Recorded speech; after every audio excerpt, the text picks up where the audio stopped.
Hello दोस्तों, मैं हूं आपका दोस्त सुरजीत और आज हम कर रहे हैं balance of payment. Balance of payment. तो सबसे पहला सवाल ये आता है कि बैलेंस ऑफ पेमेंट होता क्या है। दोस्तों, बहुत सिंपल से शब्दों में बैलेंस ऑफ पेमेंट होता है systematic record. Systematic record. Systematic record. Record of what? Of economical transactions. Transactions है तो किसके बीच में होगा? Between resident and non resident.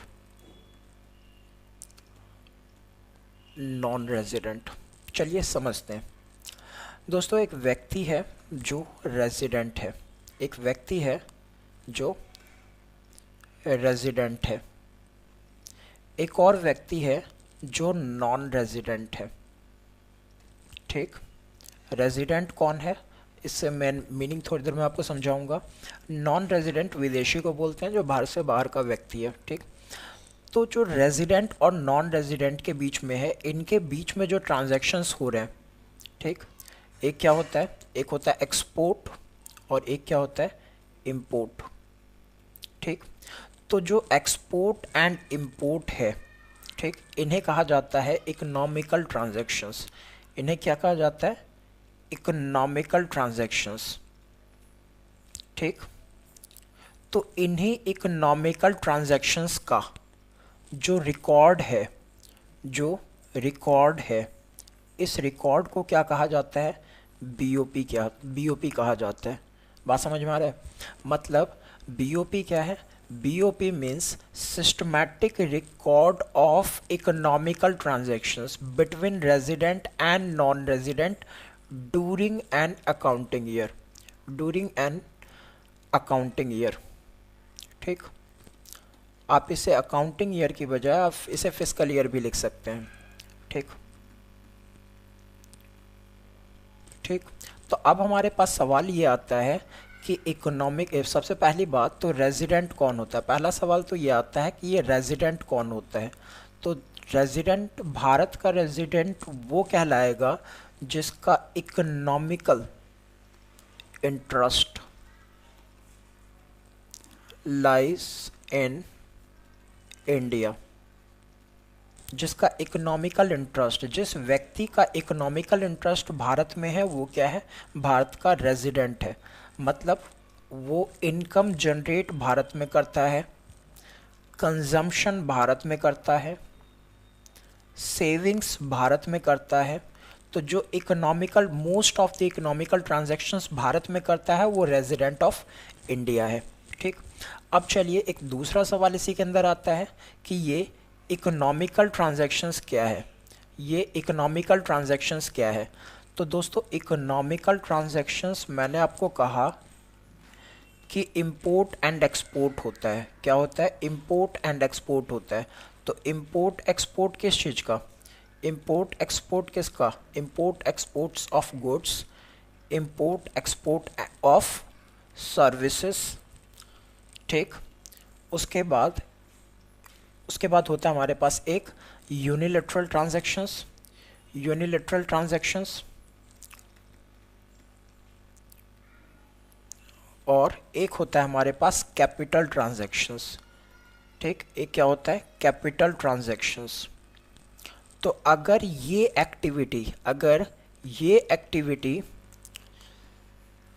Activity resident और नॉन रेजिडेंट के बीच में एक साल के अंदर हो रहे हैं, तो उन्हीं का रिकॉर्ड क्या कहलाता है दोस्तों? बीओपी कहलाता है।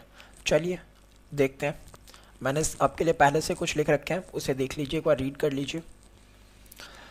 देखिए वो क्या कहता है कि बैलेंस ऑफ पेमेंट क्या है। Balance of payment is a systematic record किसका?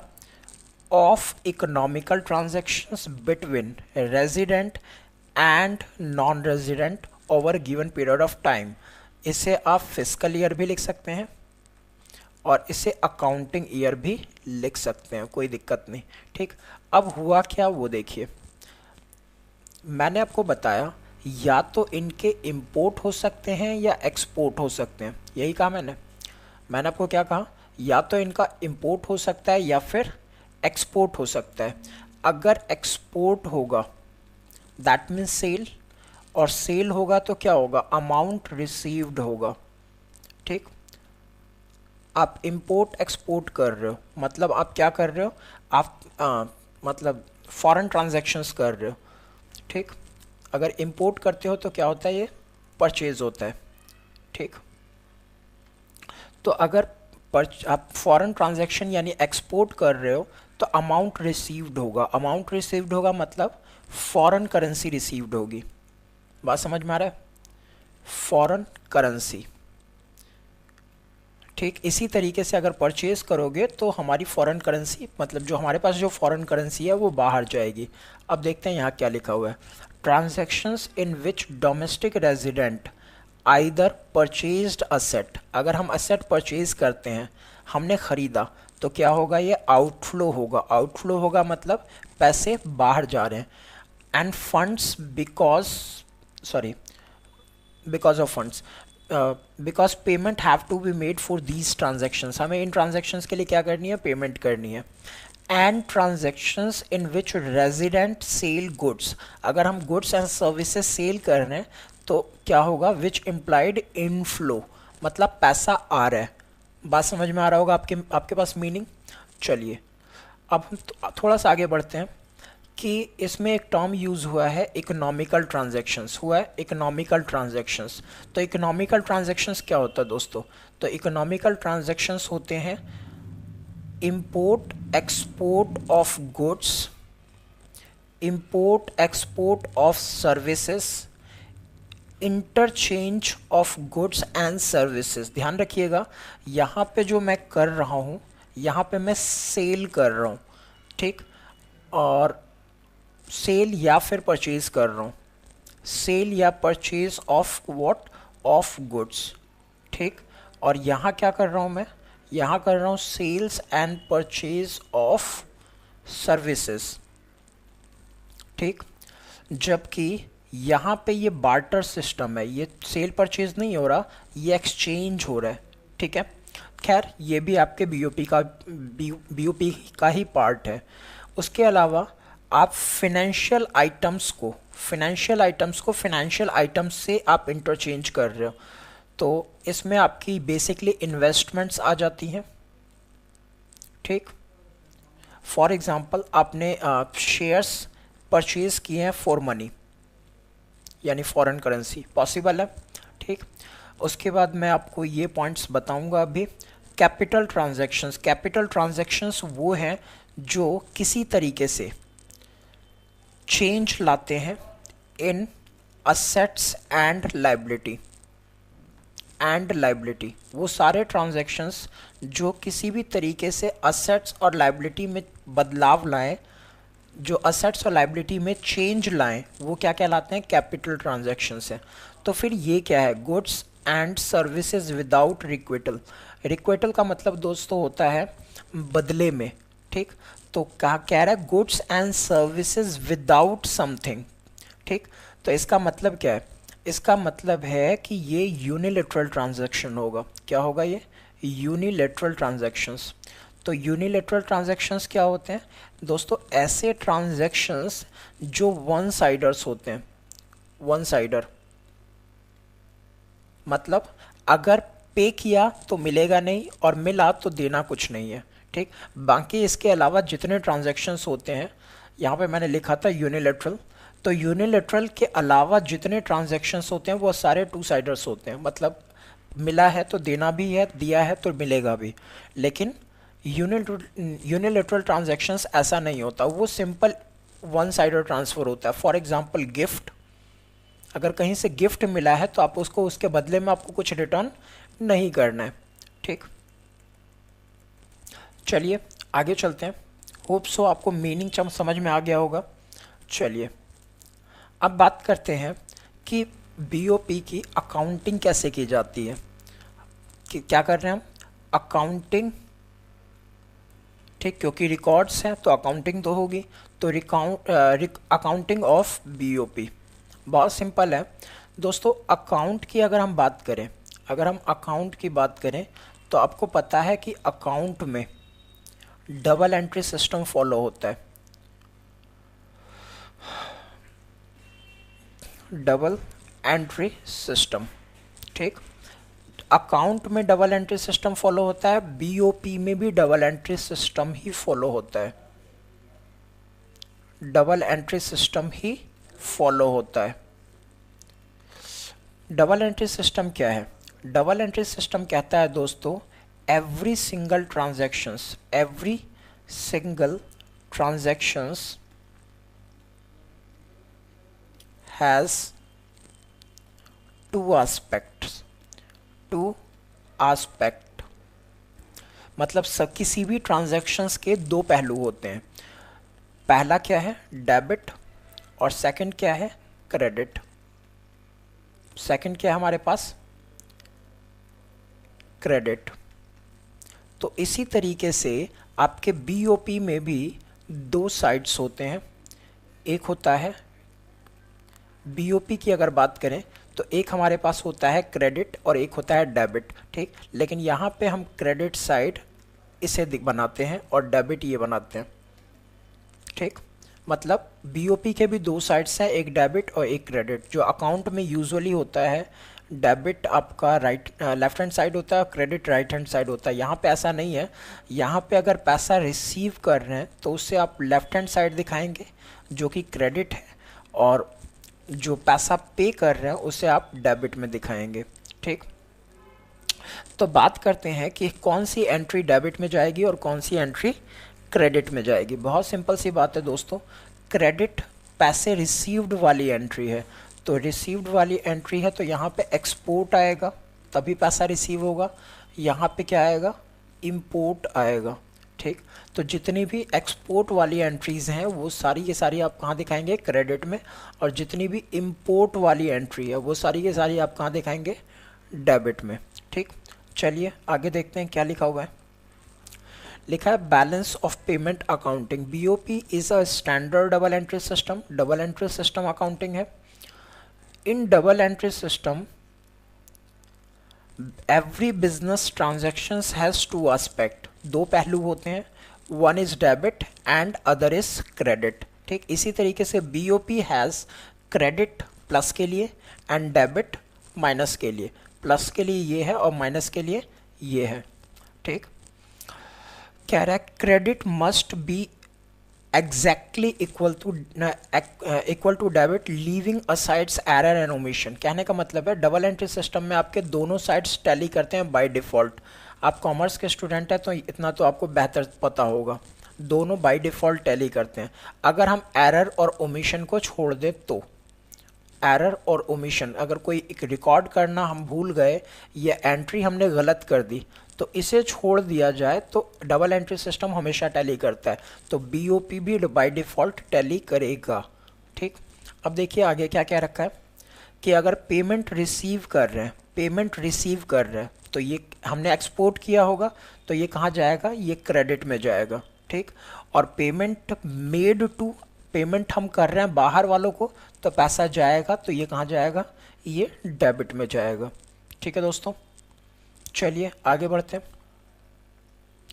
बात कर रहे हैं हम कंपोनेंट ऑफ, अगला टॉपिक है हमारा दोस्तों कंपोनेंट ऑफ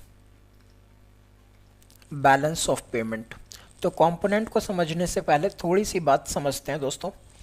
हमारे पास कुछ इकोनॉमिकल ट्रांजैक्शंस थे, आपको याद होगा हमारे पास इकोनॉमिकल ट्रांजैक्शंस थे।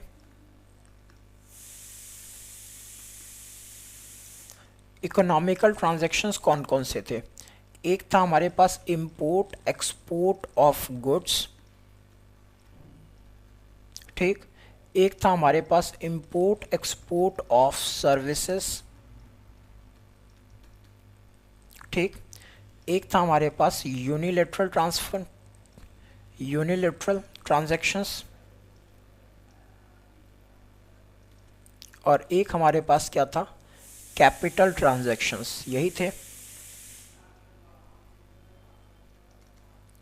इसमें जो दोस्तों पहला होता है ना, इसे विजिबल आइटम्स कहते हैं। इसे क्या कहा जाता है? इसे विजिबल आइटम्स कहा जाता है। विजिबल क्यों? क्योंकि इसे हम अपनी आंखों से विजुअलाइज कर सकते हैं। विजुअलाइज कर सकते हैं इन द सेंस ये हमें पता चलता है कि जो ये इंटरनेशनल बाउंड्री क्रॉस करते हैं तो हमें दिखता है ये। फॉर एग्जांपल ग्रेन्स हो गए या फिर मोबाइल फ़ोन हो गया, कंप्यूटर हो गया, तो ये सब विजिबल हैं, ये दिखते हैं। सर्विसेज में क्या होगा, बैंकिंग नहीं दिखता, ठीक। सॉफ्टवेयर्स नहीं दिखते, तो ये क्या है, इनविजिबल आइटम्स है। इन्हें क्या कहा जाता है, इनविजिबल आइटम्स। और पहला क्या है, विजिबल आइटम्स। ठीक है दोस्तों, चलिए आगे बढ़ते हैं। दोस्तों इसमें जो पहला पोर्शन है, इसमें जो पहला है मतलब import export of visible items, import export of visible items, इसे कहा जाता है बैलेंस ऑफ ट्रेड, ठीक।